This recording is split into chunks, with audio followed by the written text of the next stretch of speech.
১৯৭১ সালের ২৬শে মার্চ সন্ধ্যায় পাকিস্তানের তৎকালীন প্রেসিডেন্ট জেনারেল ইয়াহিয়া খান একটি রেডিও ভাষণে আওয়ামী লীগকে রাষ্ট্রদ্রোহী ঘোষণা করে দলটিকে নিষিদ্ধ ঘোষণা করেন। I have imposed martial law throughout Pakistan.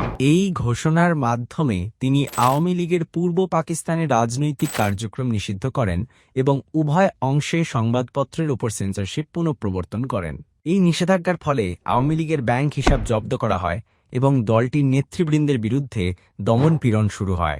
এই পদক্ষেপের মাধ্যমে ইয়াহিয়া খান পূর্ব পাকিস্তানে আওয়ামী লীগের নেতৃত্বে চলমান স্বাধীনতা আন্দোলনকে দমন করার চেষ্টা করেন, যা শেষ পর্যন্ত বাংলাদেশের মুক্তিযুদ্ধের সূচনা করে।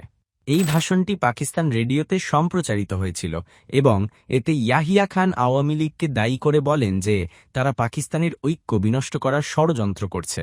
তিনি পূর্ব পাকিস্তানে সামরিক অভিযান পরিচালনার পক্ষে যুক্তি তুলে ধরেন এবং শেখ মুজিবুর রহমান ও অন্যান্য নেতাদের বিরুদ্ধে কঠোর ব্যবস্থা গ্রহণের ঘোষণা দেন। এই ঘোষণার পরপরই পাকিস্তান সেনাবাহিনী অপারেশন সার্চলাইট নামে একটি সামরিক অভিযান শুরু করে, যার মাধ্যমে ঢাকাসহ পূর্ব পাকিস্তানের বিভিন্ন স্থানে গণহত্যা, ধর্ষণ ও নিপীড়নের ঘটনা ঘটে।